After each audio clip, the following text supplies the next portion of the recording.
السلام علیکم جی. میں نے جب تقریر سنی لاڑکانہ کی مریم نواز شریف کی تو میرا خیال تھا کہ میں اس کے اوپر ویلاگ کروں گا. لیکن اب جب میں ویلاگ کرنے بیٹھا ہوں اگلے دن تو اس کے بعد پتہ چلا کہ بہت سارے لوگ اس پہ بہت ساری باتیں کہہ چکے ہوئے ہیں. اور جب عبداللہ طارق سہیل صاحب جیسے لوگ جو ہیں اس کے اوپر قلم اٹھا لیں تو پھر ہم پیچھے ہٹ جاتے ہیں. مطلب اب تو اساتذہ نے قلم اٹھا دیا ہے تو اس لیے وہ حتمی بات کریں گے. ویسے بھی ہمارا تو یہ شعبہ ہی نہیں ہے کہ ہم سیاسی تجزیہ کاری کرتے پھریں. تو جب انہوں نے اس کے اوپر ویلاگ مارا منڈے کو میرے متھے پہ آگے بجایا میرے کو نشان پہ گیا. ٹھیک ہے, میں کہا نہیں اب اس پہ نہیں کرنا. لیکن جو ہے اس کے جو دوسرے پہلو ہیں اس کے اوپر بات کر لی جائے. اس تقریر کو اتنا اپریشیٹ کیوں کیا جا رہا, اور جتنے بھی لوگ جن کو میں اس حوالے سے ایک اتھارٹی خیال کرتا ہوں وہ اس تقریر سے بڑے امپریس ہیں. ٹھیک ہے, اچھا اس میں یہ نہیں ہے کہ پیپلز پارٹی کے بیک گراؤنڈ والے لوگ اس سے امپریس ہوئے ہیں, وہ تو ایک لازمی بات تھی کیونکہ ہمارے محترم جناب پرویز رشید صاحب نے اس تقریر کے اندر انپٹ دیا ہوگا, یقیناً میں تصور یہ کر سکتا ہوں. تو ان کی جو بات ہے وہ تو پیپلز پارٹی کے لوگوں کو اپیل کرے گی, لیکن دوسرے جو مائنڈ کے لوگ ہیں نا ان کو بھی یہ اپیل کر رہی ہے. تو اس کی وجہ کیا ہے؟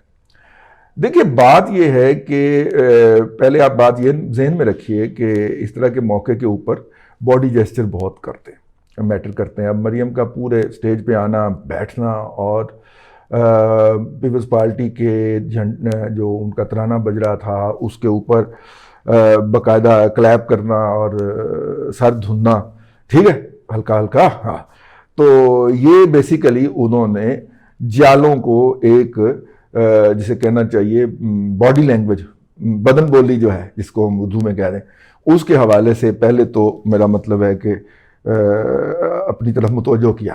ٹھیک ہو گیا, کیونکہ لوگ تو باقی بھی آئے ہوئے تھے. اور وہ جو اگر جذباتی حوالے سے بات کی جائے تو جے جی آئی کے جو مولانا صاحب تھے ان کی تقریر جو ہے وہ تو سب سے زیادہ جذباتی تھی. ٹھیک ہے, لیکن مریم نے دھڑلے دار تقریر کی. ٹھیک ہے, للکارا. کس کو للکارا؟ اس وقت کی آمریت کو یا اس وقت کے استبداد کو للکارا. اچھا, یہ للکارنے والی جو روایت ہے یہ کس کی ہے؟ یہ تو اہل مزار کی ہے. ٹھیک ہے, یہ تو ان کی ہے, بینظیر بھٹو صاحبہ کی ہے. اچھا, بینظیر بھٹو صاحبہ کا جو ہے وراثت وہ تو بلاول کے ہاتھ میں ہونی چاہیے. ٹھیک ہے نا, نیچرل سی بات ہے. لیکن بلاول بیٹی تو نہیں ہے نا, بلاول تو بیٹا ہے. ٹھیک ہے نا, تو لہذا بیٹی کی وراثت جو ہے یا بیٹی کی خصوصیات ہمارے معاشرے کے اندر ماں کی خصوصیات بیٹی کیری کرتی ہے نا, بیٹا تو نہیں کرتا. اگر بیٹا ماں کی خصوصیات کیری کر لے تو وہ بیٹے کے لیے ایک ڈس ایڈوانٹیج ہوتا ہے کہ عورتاں تو نہ بہیو کرتا ہے, عورتاں ورگا ادھر رویہ آئے گا ہے ایگی کڑیاں طرح کرنا گھر میں, یہ سننا پڑتا ہے لڑکیوں کی طرح کرتا ہے.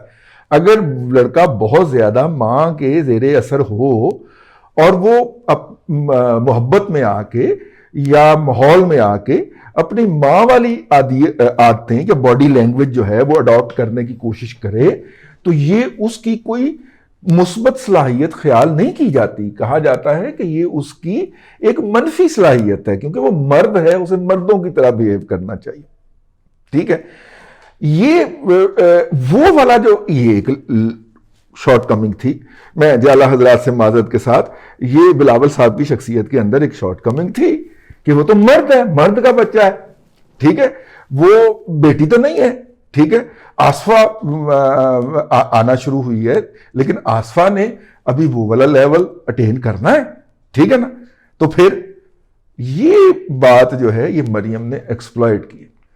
اس نے بے نظیر بھٹو کا بیانیہ اٹھایا, کم و بیش انہی لفظوں میں اٹھایا اور اس ڈس ایڈوانٹیج کے بغیر اٹھایا. میں اپنا ایک پہلے ویلاگ کر چکا ہوں مریم کے ابلاغ کے اوپر. ٹھیک ہے, آپ وہ دیکھیے گا, مزہ آئے گا آپ کو. مجھے خود دیکھ کے بڑا مزہ آیا. تو وہ جو ہے وہ اس نے وہ ابلاغ اٹھایا, باڈی لینگویج بھی وہی اٹھائی. ٹھیک ہے نا, جو پنڈی کے جلسے میں تھی بے نظیر بھٹو کی وہی باڈی لینگویج اٹھائی ہے اس نے. اگر آپ دیکھیں ذرا اس کو تو الفاظ کم و بیش وہی اٹھائے اور وہ